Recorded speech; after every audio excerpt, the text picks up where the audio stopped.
Apesar do implante dentário não ser uma cirurgia complexa, relativamente simples, a gente toma os cuidados para que tudo dê certo. Até porque a taxa de sucesso do implante dentário, em média, é de 98% de chance de dar certo. E eu sempre digo que se tudo que te fizer em nossa vida tiver 98% de chance de dar certo, é muito bom.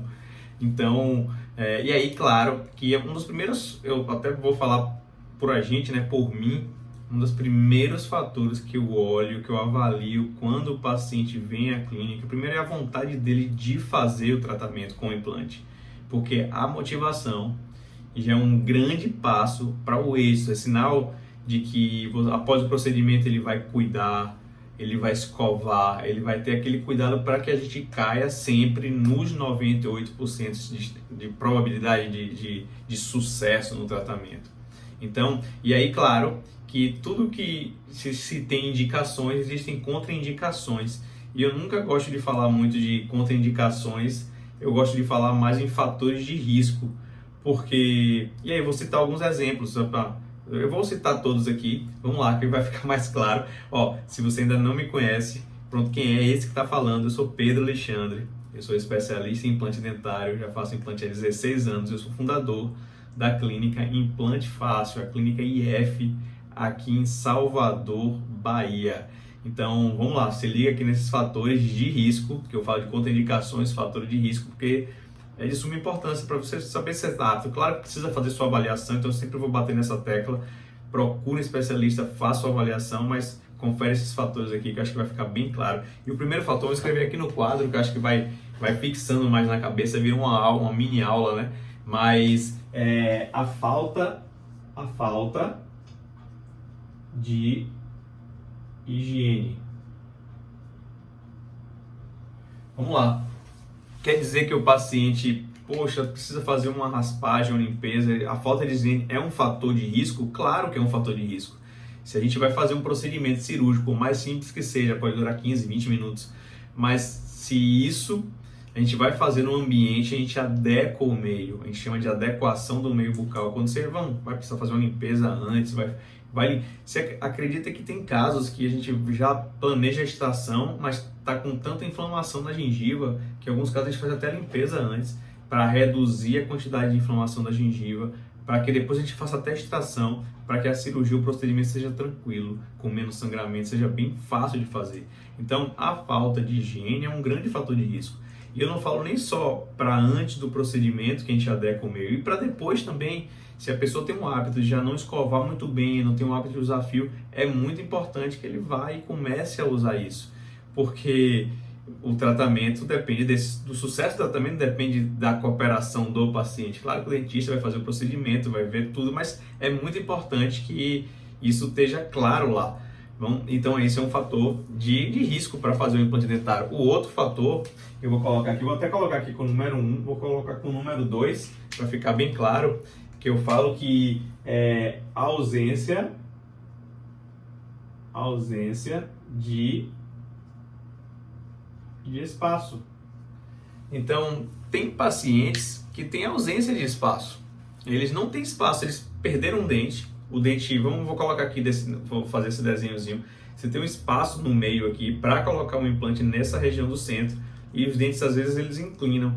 Só que ele inclinou de uma forma que está inviabilizando a possibilidade de eu colocar um implante naquela posição. Então, a falta de espaço, muitas vezes, é contraindicado. E aí, o que precisa? Ah, mas eu não vou colocar um implante naquele caso? Poxa, e agora? Não, muitas vezes o paciente faz o tratamento ortodôntico. Ele usa o aparelho com o motivo de abrir o espaço. Por isso que é muito importante repor o dente perdido de imediato. Então, abrir o espaço para que se coloque o implante dentário. Então, a falta de espaço, com certeza, aí não vou nem falar que é um fator de risco, não é uma contraindicação, a gente não consegue, o espaço está reduzido. Como é que você vai ter um dente ali que vai caber o tamanho de um dente se não tem um espaço suficiente, tá? A outra, que a gente fala muito, que eu até fiz um vídeo, olha lá, sobre esse terceiro tópico aqui, que é a idade. As pessoas perguntam sobre idade, né? Já falei até que de questão de idades mais avançadas isso não tem interferência. Eu cito o caso da minha bisavó que fez implante dentário com 100 anos. Então não tem esse, a gente vai mais pela saúde do paciente. Eu vou falar sobre isso da saúde agora, mas e aí quem que não bota implante? Isso que é contraindicado crianças, até a puberdade, sei lá, 18, 22 anos, isso vai variar. Então tem um vídeo que eu explico um pouco mais detalhado isso, mas a idade pode ser uma contraindicação. Nesses casos, as idades avançadas não, tá? Mas aí, a idade avançada, junto com, vamos lá, o paciente ele é diabético. E diabético pode colocar implante? Pode colocar. Mas eu falo, a contraindicação que é o número 4 aqui, é diabético que não descompensado, né, que é descuidado, ou seja, não toma as medicações, então isso prejudica a cicatrização, aumenta o sangramento, pode ter perda de implante. Então deixa eu colocar aqui, é muito importante diabetes. Deixa eu colocar aqui, faltou um mais. Então, se o paciente ele é diabético, ele está compensado, ele tem o tratamento dele, ele segue a risca, muitas vezes a gente conversa com o endócrino do paciente, então a gente faz exame laboratorial para saber isso, tá? A gente não só ouve o paciente, faz uma boa anamnese, mas a gente pede exame laboratorial. Então, esses pacientes, essa diabetes, na verdade, não é contraindicação, tá? Eu vou colocar aqui, ó, é uma diabetes descompensada. Então, essa diabetes não é indicado fazer implante. Então, vale a pena fazer um tratamento melhor. Teve casos de pacientes que vieram na clínica para fazer um único implante. Muito simples procedimento. E eu perguntei se ele tinha feito algum exame laboratorial recente. Ele falou que um senhor tinha mais de 7 anos que não fazia um exame. E a gente pediu, ele acabou fazendo e a glicose estava lá em cima. E ele nem sabia que ele era diabético. Então, olhe o que a gente, como dentista, para fazer um único implante, você não pode fazer que é tranquilo. Não, a gente não quer assumir esse risco. A gente quer fazer um tratamento com segurança. Então, fez o tratamento dele e 1 mês, 2 meses depois, já estava compensado, estava tomando as medicações, fizemos o implante e deu certo. E a gente, como eu falo, caiu, né? Dentro dos 98% de chances de que dá certo. Então, isso é muito legal. O outro fator que as pessoas também falam muito, poxa, eu fumo muito, tabagismo, né? E aí, de novo, não é nenhuma contraindicação, é um fator de risco. Quando eu falo tabagismo, quando eu falo, desculpa a letra aí, tá? Mas acho que vai dar para entender o que eu tô falando. Então, os pacientes que fumam muito, claro que tem protocolos de tem que parar de fumar tantos dias antes, é muito fácil de falar, eu quero ver a pessoa parar, e eu entendo perfeitamente isso, mas pode aumentar o risco do tratamento, pode aumentar, se a gente tem uma probabilidade de 98, pode ser que isso caia um pouco, então quer dizer que a pessoa não é que ela não pode fazer o implante, mas ela tem que ter esse cuidado a mais de saber que ali ela tem um risco a mais, assim como ela tem risco de outras coisas, de ter um infarto, de ter outras coisas. As pessoas que fumam sabem, então não precisa a gente ainda ficar tocando com o dedo na ferida. Agora a gente tem que alertar, isso é muito importante. Outro caso que eu acho muito importante saber pacientes, eu vou colocar aqui, espero que dê aqui no vídeo, né, os 6, e vou deixar o 7zinho aqui do lado, porque vai dar. Pacientes que estão em tratamentos de químio e radioterapia. Então, pacientes que estão em tratamento de quimioterapia e radioterapia não devem fazer um implante dentário. Por quê? Bom, é óbvio, ele está num tratamento que tem um foco ali muito maior. Então, aquela é a prioridade. Então, resolve aquilo para depois fazer o tratamento. Eu falo muito da quimioterapia, né? Que todo mundo sabe, as células são bombardeadas, então você mata células boas e mata células ruins, que é o objetivo, mas mata células boas também. Então, isso pode prejudicar uma cicatrização, claro que pode, a integração do implante. E radioterapia por conta de uma osteoradionecrose. Esse nome é que pode ter uma perda óssea, pode não formar osso naquele local. E isso atrapalhar, inclusive, ficar com um defeito ósseo ali recorrente no paciente, até que ele faça o implante, isso dê um problema futuro. Então é muito importante fazer essa avaliação, né? O outro, que as pessoas perguntam, tá? E eu não vou nem colocar exatamente, eu vou colocar como osteoporose, mas porose.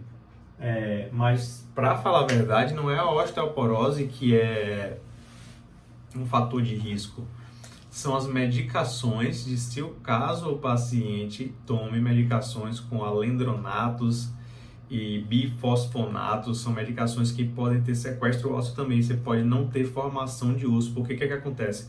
A osteoporose, a pessoa teoricamente está perdendo o osso, está mais fragilizado. Ela toma medicação para que não tenha aquela perda óssea, mas quando a gente coloca o implante, a gente faz um furinho no osso e coloca o parafuso, anestesia local, bem simples.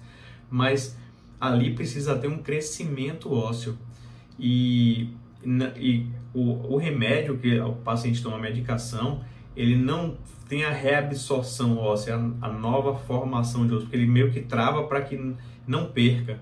Então, é uma forma, eu falei de uma forma bem simples para o paciente entender, mas então tem aquela contraindicação que não se deve fazer implante em pacientes que estão ou é o fator de risco, né? Quer dizer que todo mundo que toma isso pode ter, depende, é bom conversar com o médico, é bom a gente avaliar junto para que a gente possa ser assertivo no tratamento. E claro que existem outras doenças e tal. Eu falei dessas genéricas, mas vamos supor hipertensão, doenças de coração, infecção. Então isso vai depender. Tem outros tratamentos, tem outros tipos de doenças específicas que podem ter uma não formação óssea, que sempre é o problema maior. A gente quer que tenha formação de osso para que ele agarre o implante. Então, claro que isso tudo vai ter um transtorno maior se a gente faz um procedimento sem saber aquilo. Então, por isso que a gente faz uma anamnese bem detalhada. E, claro, que procura uma clínica especializada. Isso é muito importante para que te dê confiança de onde você vai fazer esse tratamento.